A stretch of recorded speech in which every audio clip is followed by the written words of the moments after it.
现在是一个自媒体非常发达的时代，大家可以在网上找到很多健身的教学。那比如说大家很关注的三角肌，那比如说南瓜筋啊、蜜桃圈的所谓的教学有很多，这其中有很多的知识啊是有用的，是正确的，但是也充斥着大量的错误的教学。那今天的话，我就给大家举一个非常简单的例子。那一个典型的三角肌中枢训练动作就是侧平举。侧平举的这个侧是真的是在身体两侧吗？因为很多人对侧平举的理解是什么呢？就是你的大臂正好在身体的这个真正的侧面，我们叫冠状面啊，解剖面叫冠状面啊，做动作。那这样的话才能够练到三角肌中枢，这个观点对不对？这个观念是不对的，因为我们的肩关节啊，我们叫盂肱关节，它的上边有一个骨性结构啊，叫肩峰，也是我们三角肌中枢的一个起点。肩峰的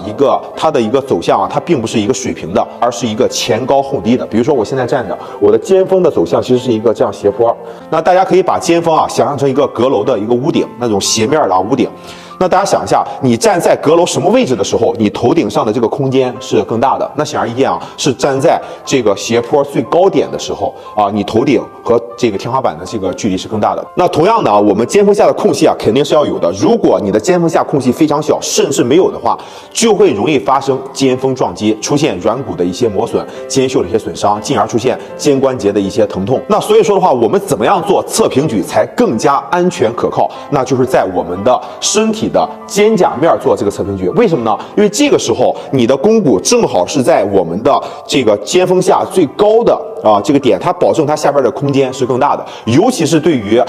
肩峰下有骨坠的因为我们的肩峰有分成3种形态，其中有一种形态是特别容易发生肩峰撞击的。那这类人群那更要注意，不要在侧面做侧平举。更不要做倒水式的侧平举因为倒水式的侧平举问题更大。那因为它在倒水的时候，我们肩关节内旋，那我们的这个肱骨上的大结节会翻到最高点。那这个时候一个凸起翻到了高点的话，那你的肩峰下空隙会更小，更容易发生肩峰撞击所以说大家可以试一下，当你虎口全眼朝下的时候，你的胳膊是抬不起来的，你只有把我们的虎口往上转，我们的胳膊才能抬起来。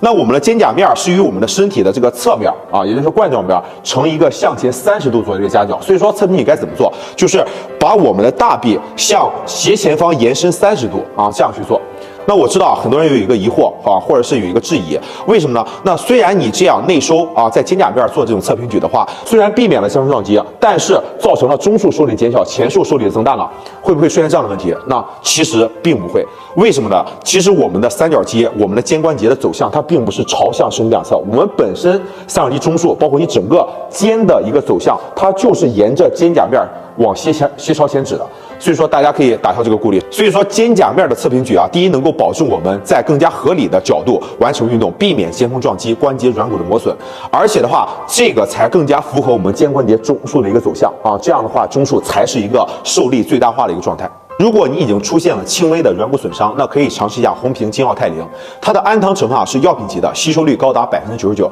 那在软骨的修复中起到重要作用。它里面含有的骨胶原还可以加固软骨钢筋，它还特别添加了草本精华、骨碎补、钙、MSM 等9大营养成分，全面为我们的关节软骨、硬骨保驾护航。当然，除了内在的补充，我们也可以做一些针灸、热敷、冲击波理疗，促进关节软骨的修复。所以说，大家一定不要盲目相信自媒体上的一些教学内容。那么，像侧平举这类外展类动作，一定要在肩胛面做，这样的话才能更加符合我们肩关节的结构，从而避免肩关节的损伤，更加安全高效的训练。